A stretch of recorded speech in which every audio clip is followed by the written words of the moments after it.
Yo, magandang araw mga parikoy. So ang video na ito ngayon ay pag-uusapan na naman natin itong ating tinatawag na fuel injection valve or yung ating fuel injector. So mapapansin ninyo mga parikoy na napakarami na nating video tungkol dito sa fuel injection valve. Kasi nga parikoy, itong ating fuel injector or yung ating fuel injection valve ay isang napaka-importanteng bagay na dapat nating pagtuunan ng pansin dahil isa ito sa mga factors na nakakaapekto sa takbo ng ating makina. So ang video na ito ngayon mga parikoy ay nakatuon kung ano ang dapat gawin, ano ang mga bagay na ating i-consider kapag tayo ay nagpapalit ng ating nozzle body at saka ng ating needle valve sa loob nito. Ngunit bago natin simulan yung ating pagbabaklas, paglalaping at pagpapalit ng ating nozzle body sa ating fuel injection valve mga parikoy, ay mag-shoutout muna tayo dito sa ating isa sa mga taga-subaybay na si Sir Parikoy J. Panuncial. So siya ngayon ay nag-aaral sa Dr. Carlos S. Lanting College. So siya ay taga Quezon City mga parikoy.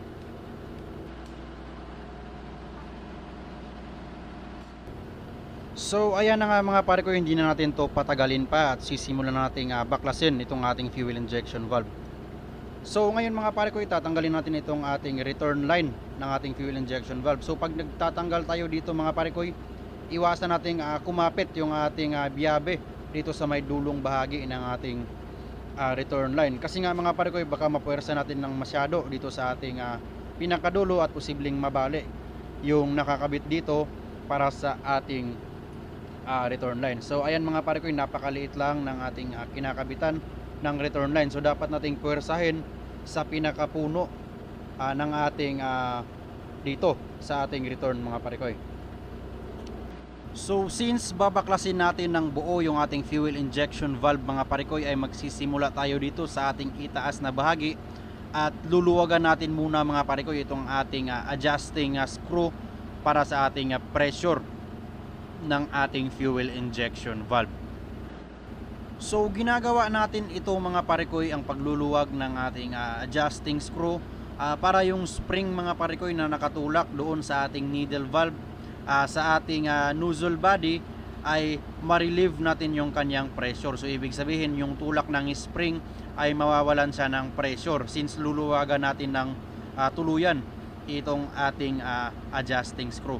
So isa na rin yan sa mga factors na ating i-consider mga parikoy para mamaya pagluwag natin sa ating nut sa may dulo ng ating body ay hindi mabali yung ating tinatawag na dowel pin, kung saan nagbibigay siya ng guide sa ating linyada ng high pressure line ng crudo. So ayan mga parikoy, mapapansin nyo na naluwag ko na yung ating adjusting screw dito. So pwede na natin kalasin mga parikoy yung nut dito na kinakapitan ng ating adjusting screw para sa kanyang return spring sa loob ng ating fuel injection valve. So ayan mga parikoy, mabilis lang natin natanggal since wala ng pressure na nakatulak pa itaas at saka pa ibaba dito sa cap na ito.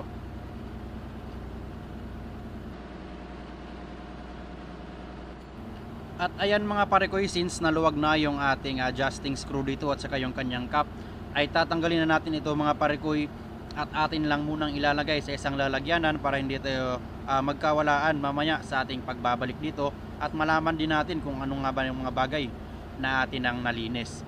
So ayan mga parikoy, yung ating copper washer dito sa ating return line. So hindi siya matanggal, so mamaya tatanggalin na lang natin yan. So eto ngayon yung tinatawag kong return spring mga parikoy. So alam naman natin lahat na yan ay nagbibigay ng pressure dito sa ating spindle. So yan yung ating return spring mga parikoy sa loob ng ating fuel injection valve. At sa pinakagitnang bahagi mga parikoy para sa ating return line ay yung ating spindle, kung saan siya yung nagtutulak ng pressure papunta sa ating needle valve sa ating nozzle body. So ayan na nga mga parikoy yung ating spindle dito. So yan lang mga parikoy yung pinakaloob at pinakalaman ng ating fuel injection valve. So ayan na nga mga parikoy, lilinisan lang muna natin ito at pupunasan para makapagsimula na tayo para baklasin yung ating nozzle body. So dito sa ginagawa natin mga parikoy, mas madali nating matanggal dito yung ating nozzle nut, dito ang ating nozzle body, since wala ng pressure na nakatulak galing sa ating return spring. So dire-diretso lang ito mga parekoy, at isa rin to sa ating kino-consider ang tanggalin muna yung pressure para hindi mabali dito yung ating dowel pin, kung saan nagbibigay siya ng alignment para sa ating main line ng fuel mga parekoy. So ayan, luluwagan na natin mga parekoy itong ating nozzle nut. So ito lang naman mga parekoy ang nagbibigay ng kapit dito sa ating nozzle body mga parekoy. So ayan, makikita nyo mga parekoy na sumabay yung ikot ng ating nozzle body at saka ng ating nozzle nut. So sana nga mga parekoy hindi mabalik dito yung ating dowel pin para hindi na tayo makapagpalit ng bago, since wala na rin kaming spare para sa dowel pin na ating ginagamit. So ayan mga parekoy, hinay-hinay lang dito sa ating pagtanggal ng ating nozzle nut. So dito mga parekoy, mapapansin nyo na sumabay siya. So dahil yan mga parekoy doon sa mga carbon deposit na nagbibigay na ng friction dito sa ating dalawang bagay na ito, kung dahilanan mga parekoy na sila ay nagsama na o nakakapit na. So ayan mga parekoy, since naluwag na natin, so natulak na niya yung mga carbon deposit sa gilid. So lilinisan din natin ito mamaya mga parekoy, at pagkatapos nating linisan ay ipapakita ko sa inyo na wala ng carbon deposit. So ayan mga parekoy, yung tinatawag nating dowel pin, dalawang bahagi yan mga parekoy na nagbibigay ng guide dito sa ating nozzle body saka sa ating fuel injection valve.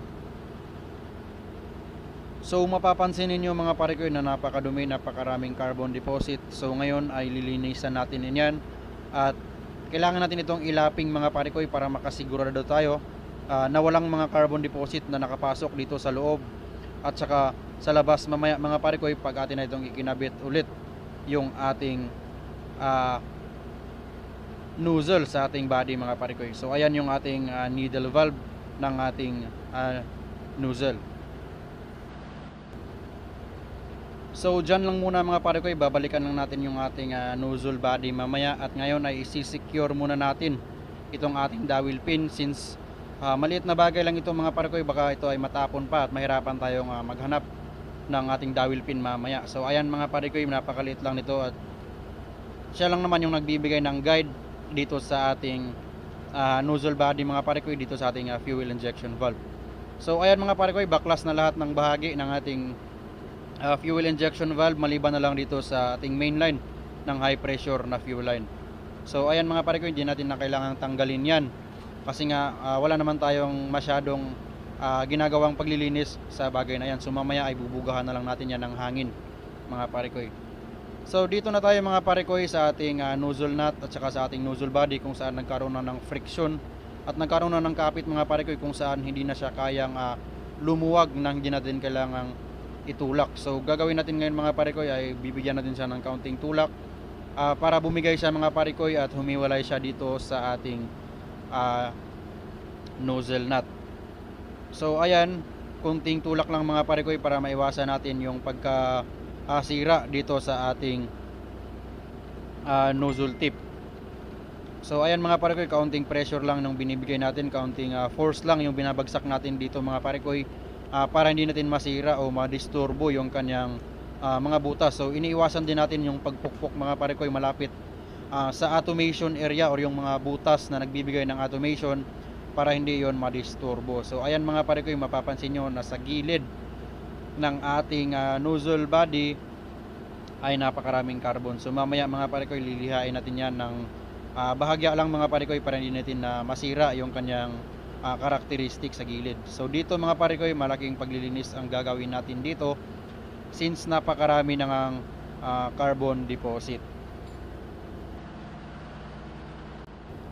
So sa puntong ito mga parekoy ay tatanggalin na natin yung mga carbon deposit dito sa ating nozzle body. So mapapansin nyo mga parekoy na napakaraming carbon deposit dito sa ating nozzle body, since ito yung pinakadulo ng ating fuel injection valve mga parekoy, kung saan siya ay nakatutok diretso sa loob ng ating combustion chamber, since siya na nga yung nagbubuga ng krudo mga parekoy, ng atomized na krudo sa ating top dead center para sa ating compression stroke, para makapag-produce tayo ng power stroke. So ayan mga pare ko, tinatanggal lang natin yung mga carbon deposit, lalong lalo na dito sa pinakadulo ng ating nozzle body. So once na natapos natin itong tanggalan ng mga carbon deposit mga pare ko, ay magkakaroon na tayo ng lapping.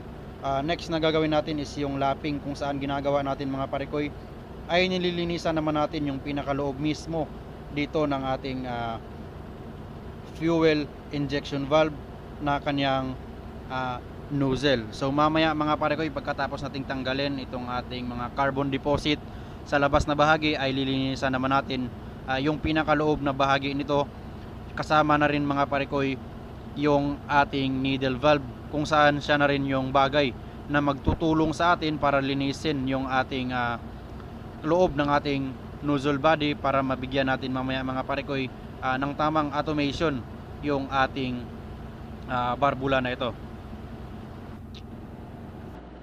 So ayan mga pare ko, since tapos na nating malinis yung labas na bahagi ng ating nozzle body, ay dito naman tayo maglilinis ngayon sa loob na bahagi ng ating needle valve mga pare ko.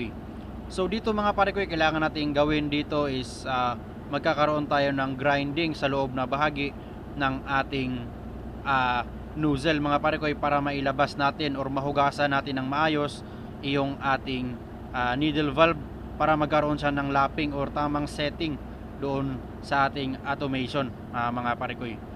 So ayan mga pare ko, gumagamit tayo dito ng metal polish para hindi masyadong makapal or mabato mga pare ko yung ating paglilinis sa loob nito. So ito mga pare ko, manual yung ating paglilinis dito, so kailangan natin ng ikutin ito ng maraming beses mga pare ko, para mag-grind ng maayos yung loob at maalis natin yung mga carbon deposit, kung ano pa man yung mga bagay na nasa loob nito mga pare ko. So itong technique na ito mga pare ko, sa amin lang ito mga pare ko, pwede na itong gayahin kapag wala nang ibang choice para mapaikot natin yung ating needle valve mga pare ko. So ayan, iikutin lang natin mga pare ko ng maraming beses para masigurado natin na naalis yung mga posibleng carbon deposit sa dulo ng ating mga butas para sa ating automation. So ayan mga pare ko, iikot-ikutin lang natin para magkaroon na rin siya ng tamang lapping sa loob ang ating needle valve sa kanyang nozzle body.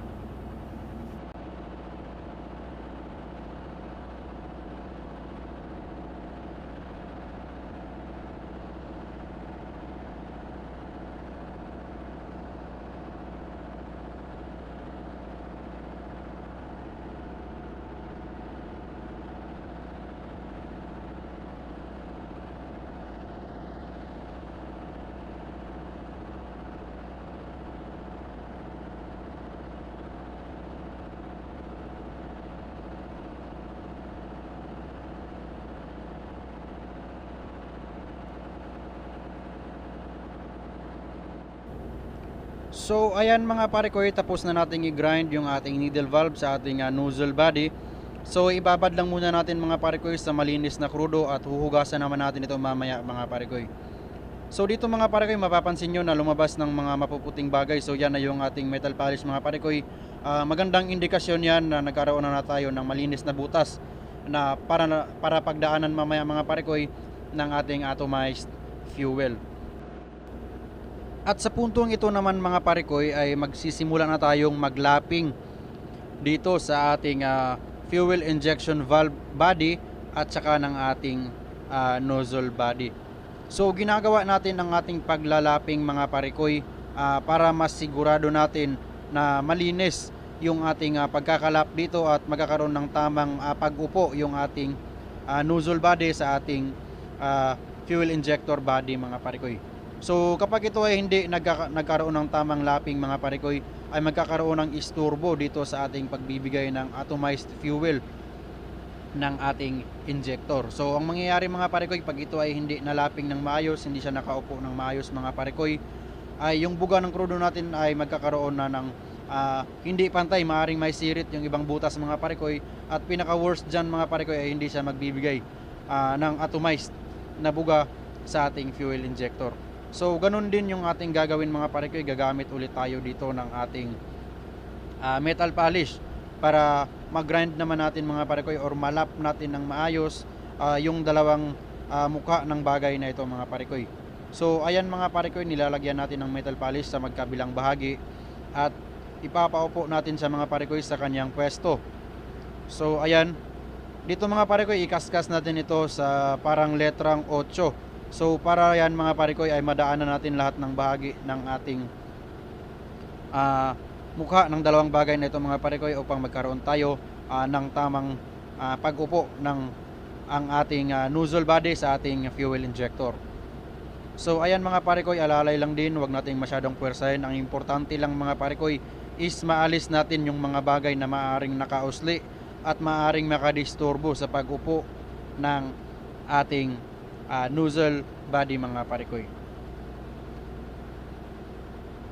So ayan mga pare ko, mapapansin nyo na nag-iba ang kulay ng ating metal polish. So indikasyon yan mga pare ko na may mga bagay siyang nakuha dito or naalis, kaya nag-iba yung kulay mga pare ko. So indikasyon din yan na nalaping nga natin yung ating ginagawa dito.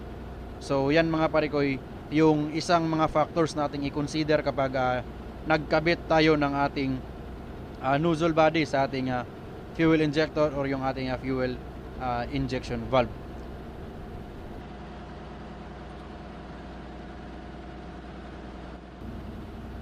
So ngayong tapos na tayo mga pare ko dito sa ating paglalaping ng ating fuel injector sa ating nozzle body, ay pwede na nating simulan yung ating paglilinis sa lahat ng bahagi mga pare ko para maikabit na natin ito ulit at matesting natin ito sa ating pag-calibrate mga pare ko kung nakuha nga ba natin yung ating tamang pag-grinding ng ating needle kanina at saka paglalaping. So once tama yung ating ginagawa kanina mga pare ko, magkakaroon tayo ng tamang calibration. So matetest natin yan mamaya mga pare ko pagkatapos nating ikabit ang lahat ng bagay nating binaklas kanina. So yung ating panghuling paglilinis mga pare ko ay huhugasan natin ito sa malinis na krudo at bubugahan natin ng hangin para maalis natin kung anumang bagay na maliliit na mga natitira pang carbon deposit mga pare ko na hindi nahugasan ng maayos. So may tutulak yan mamaya mga pare ko sa ating pressure na hangin. So sa bahaging ito mga pare ko ay sisimulan na nating linisan through pressurized na hangin mga pare ko para mabuga natin ito ng maayos. So babad lang natin mga pare ko sa malinis na krudo at saka natin bubugahan ng ating hangin mga pare ko para mailabas niya yung mga maaring natitira pa sa ilalim nito mga pare ko. So ayan mga pare ko, binubugahan na natin. So titingnan na lang natin mga pare ko yung ating paglilinis dito para mamaya ay atin na itong maikabit ang lahat ng mga binaklas natin sa loob ng ating fuel injection valve.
So gayong tapos na tayo sa paglilinis dito ng pressurized na hangin mga parikoy, ay atin na itong ikakabit ulit para matesting na natin mamaya mga parikoy yung ating ginagawa. So sa pagbabalik nito mga parikoy ay syempre uunahin din natin kung ano yung ating huling binaklas kanina. So dapat natin itong gawin mga parikoy para masigurado natin na nagkaroon tayo ng higpit muna dito sa ating nozzle bago natin gawin yung ating pag-a-adjust sa ating adjusting screw mamaya mga parikoy. So ayan mga parikoy, na ipatayo na natin yung ating nozzle body sa ating fuel injector body. So dito mapapansin ninyo mga parikoy na hindi na yan sumasabay yung ating nozzle nut dito sa ating nozzle body, since wala ng carbon deposit na nagbibigay ng friction dito. So malinis na yan mga parikoy at tapos na natin yung gawin. So syempre bago natin ikabit ulit yung ating nozzle body mga parikoy, ay ibalik muna natin yung ating dowel pin para magbibigay na rin ng guide sa pagpapatayo natin mga parikoy sa ating nozzle body sa ating fuel injector body mga parikoy. So ayan, gagawin natin ngayon mga parikoy ay hihigpitan natin ito para mamaya ay magkaroon tayo ng kapit sa paghihigpit natin dito mga parikoy sa ating nozzle nut ng ating fuel injector. So hihigpitan muna natin dito mga parikoy para mamaya pag nagkaroon tayo ng adjust sa ating adjusting screw ay hindi na ito magagalaw mga parikoy. So stable na ito dito mga parikoy. So yung pag-a-adjust natin para sa ating calibration ay doon natin gawin mga parikoy sa ating adjusting screw. So ayan, tapos na nating ikabit yung ating ibabang bahagi. So dito naman tayo mga parikoy sa gitnang bahagi, sa pinakaloob ng ating fuel injection valve. So yung laman lang naman dito mga parikoy, dalawang bahagi lang naman, yung ating spindle at saka yung ating return spring mga parikoy. So dito mga parikoy, sa pagbabalik ng ating spindle, so hindi pwede tayong magkamali dito since may dalawang bahagi lang naman yung bawat dulo nito mga parikoy. So etong may linya na yan mga parikoy, yan yung ginagawa natin na pagpapatungan ng ating pressure spring mamaya. So ibabagsak na natin mga parikoy doon sa ilalim na nakatulak na yon mga parikoy doon sa ating needle valve. So ito naman mga parikoy, tinatawag natin itong return spring, pressure spring. So kasi nga mga parikoy, yan yung kanyang trabaho dito sa loob ng ating fuel injection valve. So madalas tinatawag itong pressure spring or yung ating return spring.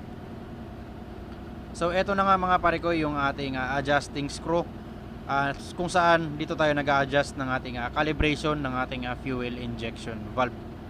So pag naghihigpit tayo mga parikoy dito sa ating adjusting screw ay syempre uunahin muna natin itong cap at luluwagan mo ng tuluyan mga parikoy yung ating adjusting screw para magkaroon tayo ng tamang kapit dito at hindi siya magkaroon ng pressure sa ating paghihigpit ng cap. So ayan mga parikoy, hihigpitan natin ito na nakaluwag ng tuluyan yung ating adjusting screw.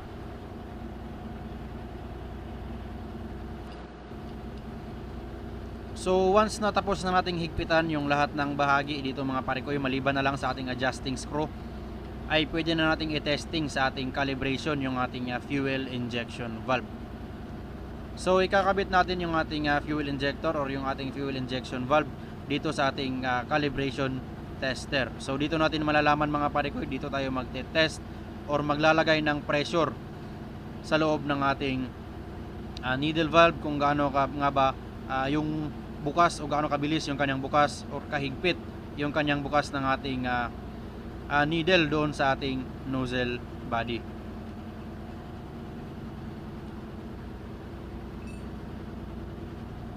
So ayan na nga mga parikoy, kakabit natin itong handle ng ating bar para makita natin yung tulak ng ating automation mga parikoy. So yan mga parikoy, tuluyan pa lang nakaluwang yung ating adjusting screw dyan.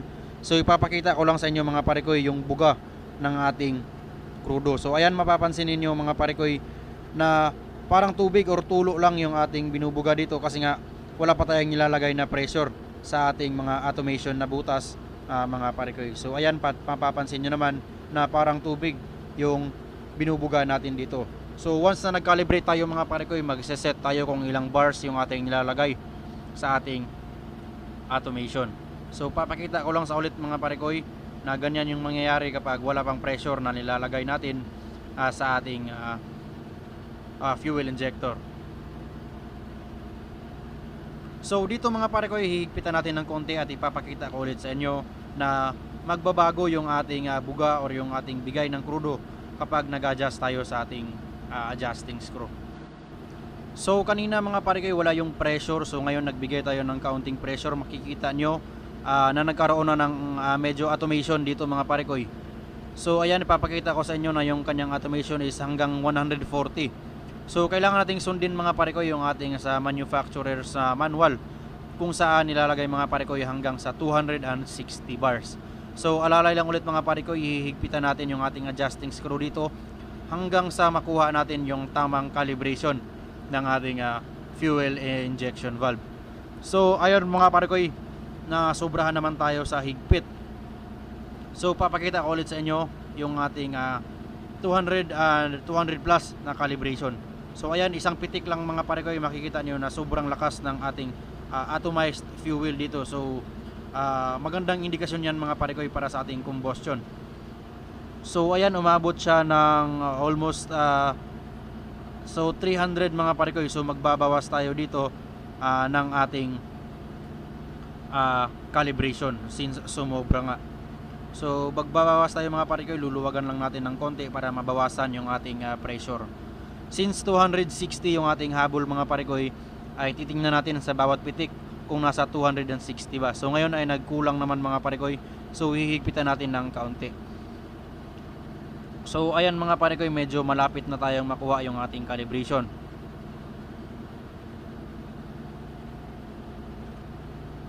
So ayan mga pare ko, mapapansin nyo na tumama na tayo sa ating calibration. So titingnan natin yung ating automation.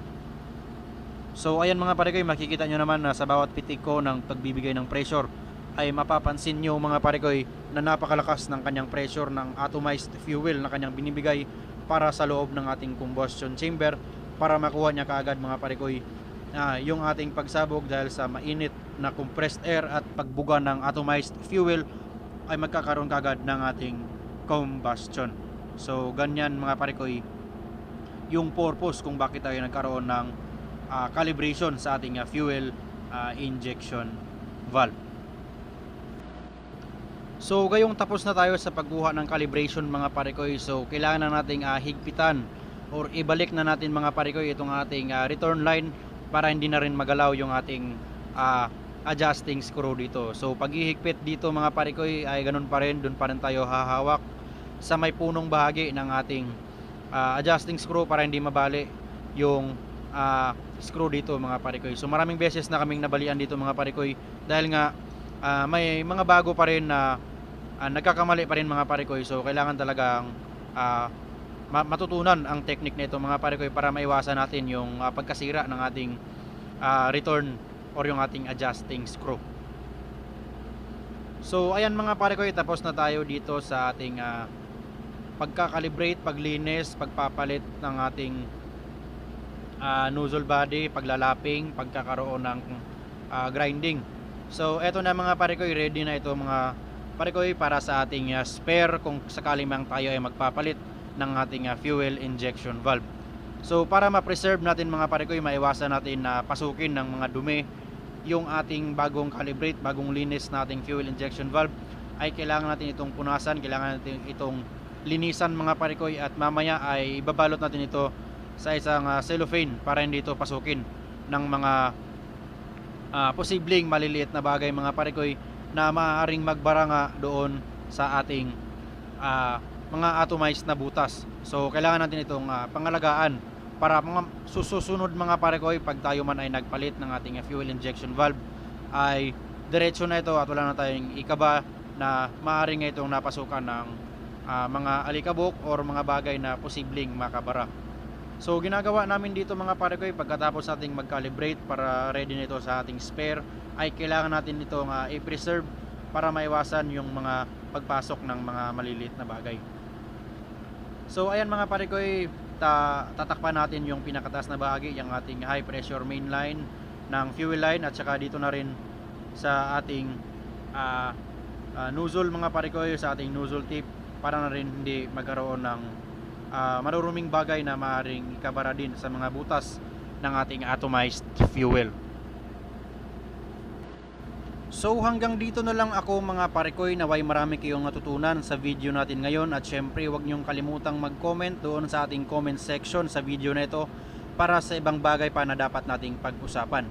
So maraming salamat sa inyo mga parikoy, God bless sa inyo dyan, palaging mag-iingat, peace!